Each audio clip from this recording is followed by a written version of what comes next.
সান্ডা, যা বর্তমান সময়ে সবথেকে ভাইরাল টপিক। এই ভিডিওতে আমরা জানব সান্ডা কি আর কেন এটি এত ভাইরাল হলো।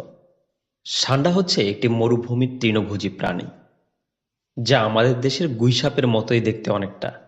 গুইসাপ মাংসাশী প্রাণী হলেও সান্ডা একটি তৃণভোজী প্রাণী, এবং সেটা সচরাচর আরব বা মধ্যপ্রাচ্যের দেশগুলোতে বেশিরভাগ দেখা যায়। এবারে জানবো এটি ভাইরাল হওয়ার কারণ। আরবের শেখদের সবথেকে জনপ্রিয় খাবারের মধ্যে একটি হচ্ছে সান্ডার মাংস, যা সচরাচর মরুভূমিতে পাওয়া যায়।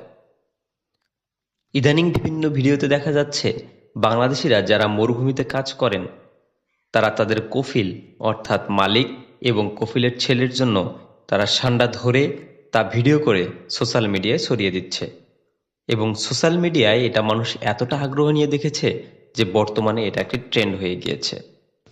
কথিত রয়েছে সান্ডার তেল গোপন সমস্যা দূরীকরণের এক কৌশল। এই সান্ডা অনেকে মজা বা মিমস হিসেবে নিলেও এর মধ্যে লুকিয়ে রয়েছে প্রবাসী ভাইদের কষ্ট। কেননা অনেকে ভিডিওতে বুঝাচ্ছেন যে এই সান্ডা না ধরতে পারলে আমার চাকরি থাকবে না। অনেকে বলতেছেন এই সান্ডা না ধরতে পারলে আমার ভিসা ক্যান্সেল।